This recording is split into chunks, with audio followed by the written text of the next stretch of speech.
Hey, I'm joining you for another live. So today we're going to be talking about, are you creating value, and is your mindset holding you back?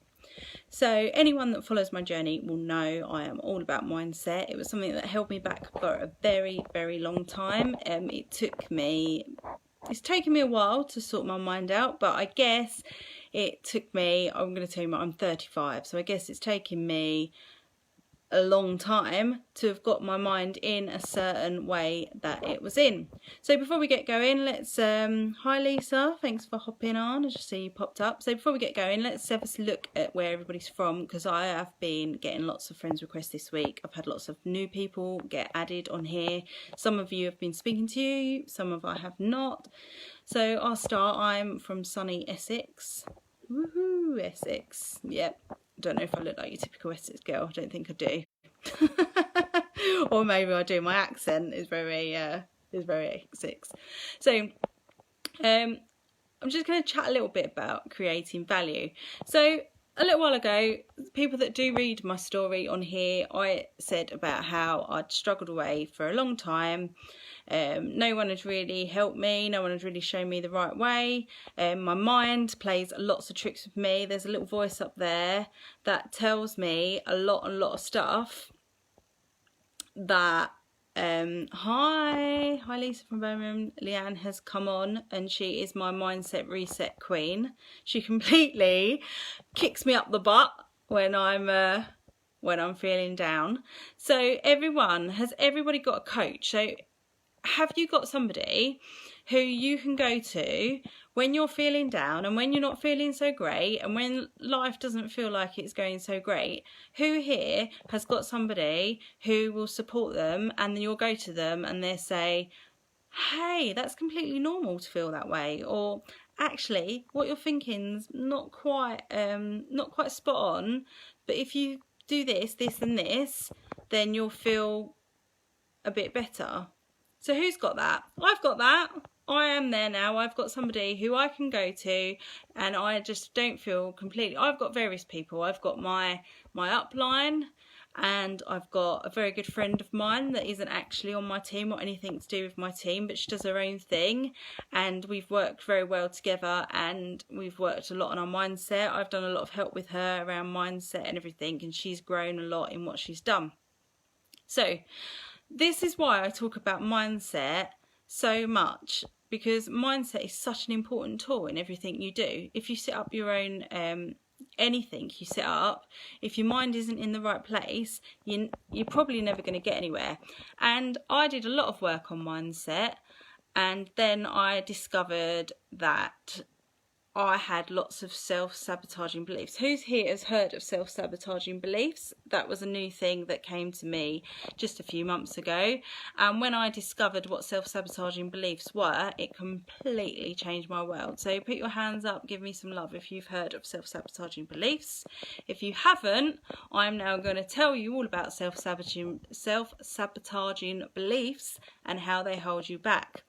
So we all have this little inner voice in our head, and sometimes we don't hear it. A lot of the time we don't hear what it's saying, so we tend to ignore it, or we listen to it quite a bit and it will tell you to do certain things. So my self-sabotaging belief in my mind was, I'm not good enough, I'm never going to be as good as they are, I'm not good enough to do this, why is everybody better than me? And this was little things that would go around and around and around in the back of my head. Everybody has different ones. If you really dig deep and have a think about what you think on a regular basis that might hold you back, you will start to realise what they are. So it took me a while, and I had to really dig deep to find my self-sabotaging beliefs. So my main one is, I'm not good enough, I'm not as good as them, and all of these little niggling things in your brain, you're never going to get rid of them. They're going to be there. But what you can do is, once you start being aware of them and you start realising what they are, what they're saying to you, what they're doing, how they're holding you back, when that little voice pops up, you can then turn around and say to that little niggling sabotaging belief in your brain, yeah, I hear what you're saying, but I'm not listening.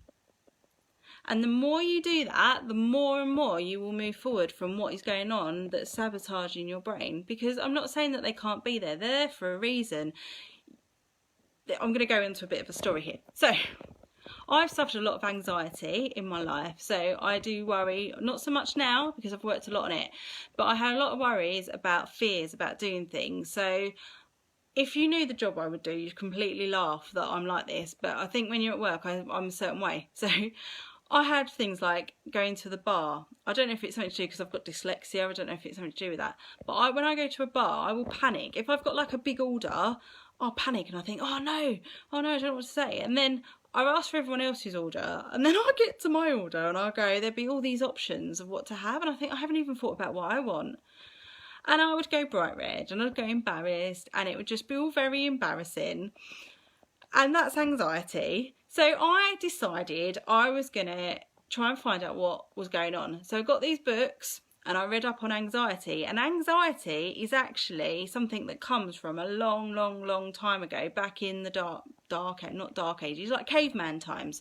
So what I read is, because we don't have many, our fears that we have now are very different. Like back in the caveman days, your fear would be a big, crazy animal trying to attack you, and you'd have to run, and you'd use all this energy up running and running and running and running, directions. You'd use all this energy up running and running and running from this real threat, and you'd get to them and you'd be like, oh gosh, I'm so and that would have used up all this energy. But in today's day and age, we don't have many threats like that. So what we do is, it happens up here. Our mind will create a threat from little things that happen. So if you do something and you get a bad experience from that, your brain will react to that as it would running away from an animal. Is this making sense to people? Because when I found this was like a light bulb moment for me when I figured this out. So what it means is, back in the caveman days, I would have been a pretty good hunter. I'd have been able to hunt everything. I would have been able to grab food. I'd have been able to run. I'd have been really good at it. But we don't have things like that. How many of us have to actually go and get our own food and fend for ourselves? It doesn't happen. We have lots of other things now in life that we have to do, and it takes a lot of mental power for the things that we do. So I took from that I'm quite a practical person. So I don't do very well. I've never done very well in school. I had dyslexia, which didn't find out until I was older, which held me back a lot and set up a lot of beliefs in my mind that weren't true. So once I found that out. So what I'm trying to say is, once you discover things and you start realising what it is that goes on, you can then start building the blocks to get yourself out of that. So I discovered that I had dyslexia. So after I found that out, it was like the world had become anew, and that doesn't affect me anymore because I've found ways of dealing with it, because I know what the problem is. This is an example. I'll write a word down and I'll write it wrong, or I can't think how to spell it. And then before I'd think, oh my gosh, you're so stupid. Why don't you know how to spell that word? It's the most easiest word in the world. And then people there, you can spell there different ways. I struggle, I really struggle with, I've tried to learn it 1,000 times. I'm not even lying. I've written it down. I've even got this thing saved on my thing with about what different ones you can use. But because of my dyslexia, I just can't get it. I just can't get it. And people on here have in the past taken this has really affected me. This is about why you got to really think about sometimes what you're posting. When people have put on there about people and their spelling, that has really affected me, because I think, but I can't spell. But then I think, once I found out that it was because I had these issues with my spelling, and I know the reason behind what my spelling is, who here has a struggle? We've all got a struggle. And what I'm trying to say is, once you realise what your struggle is, you then start to be able to work your way through it, and then you can find there's books about everything out there. I'm talking about books. Like I said, I've got dyslexia, but I can read all day long. And that's the funny thing. I think it's because I've got a certain type that it wasn't very easily picked up. But once I found out what it is, I realised that people that post in that, it doesn't matter. It really doesn't matter, because I know what's wrong with me.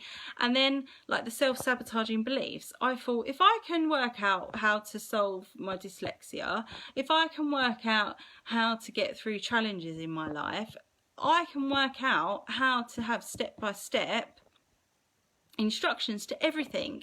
It's like I do HIIT fitness. I used to run miles. I'm not even joking. Before I had my children, I used to be like I used to do marathons. I used to do lots of running. Like, how I look now is completely different to what I looked like when I was doing all that running, and I found it really hard to fit in long marathons. So I then thought I'd look for an easy way. What is a good way of doing fitness? And I found HIIT fitness, and now with HIIT fitness I get the same results, and it's so much easier to do because I'm doing pockets of time of action.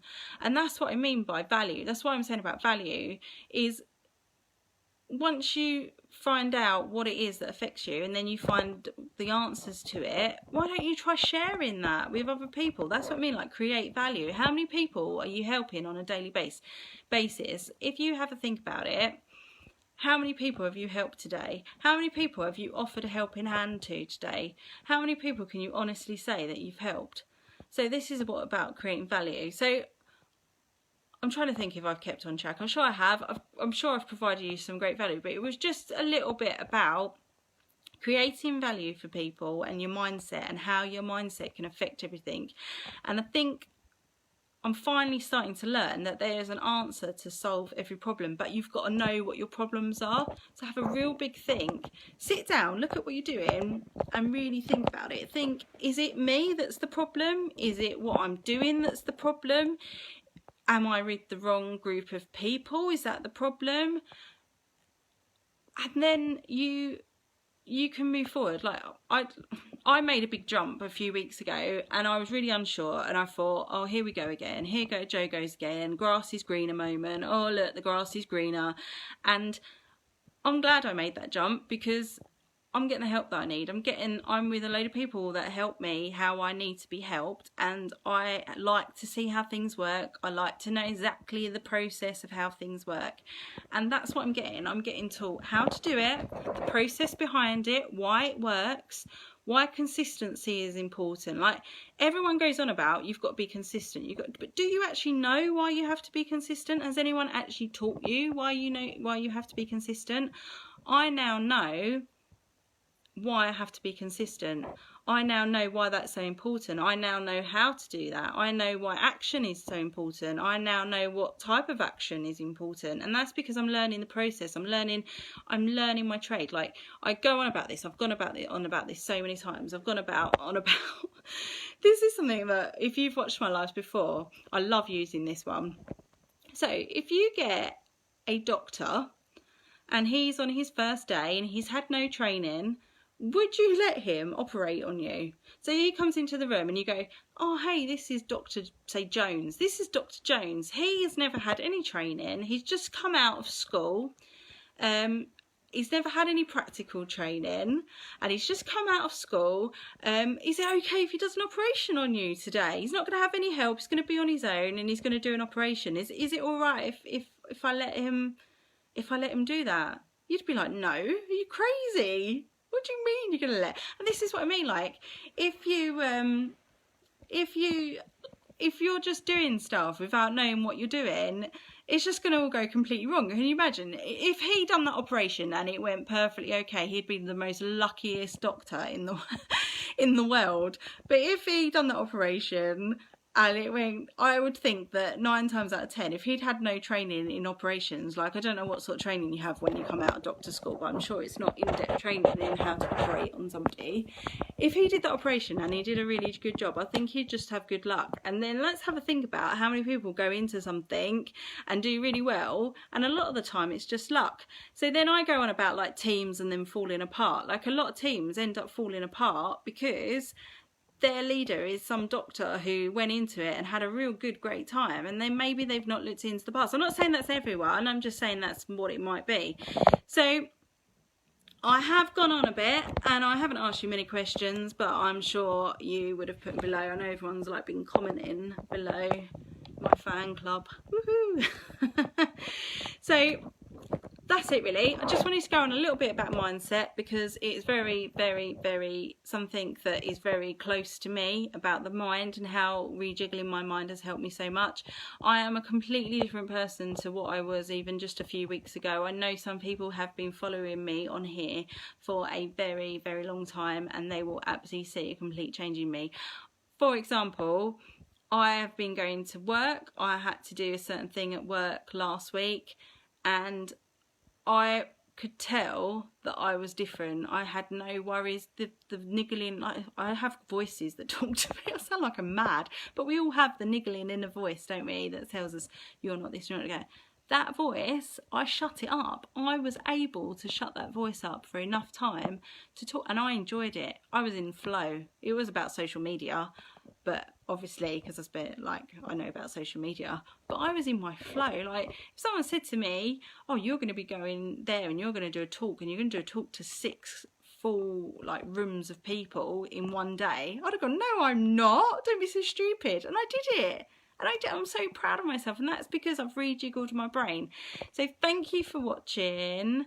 Yeah, Mary Jo, you're in my fan club. Woohoo! Fan number 1.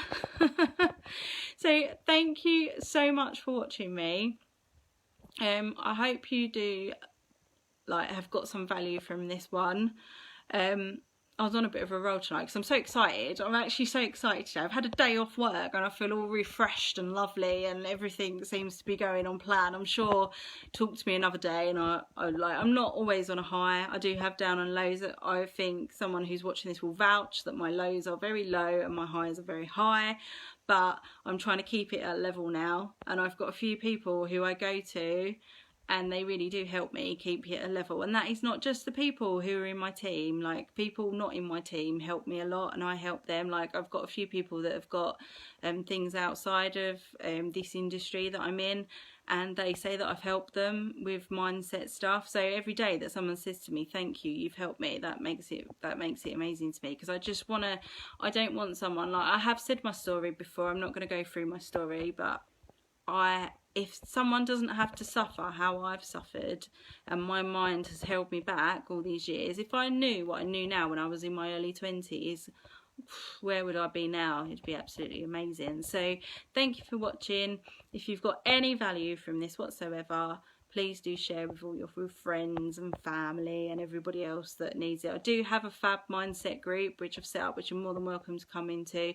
But I just want to say this one thing before I go. My inbox is always open. If you're ever on a day and you're struggling, because I know some people can't talk to their own families, and I know some people hide it. If you've ever got a day and you're having a really down day, my own box is always open, and I can talk to you.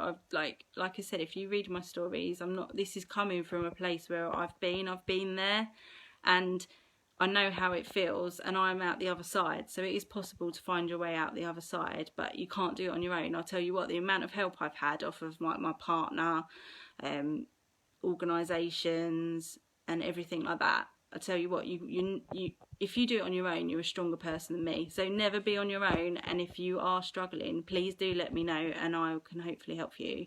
But thanks for watching, and I will see you again very soon. Goodbye.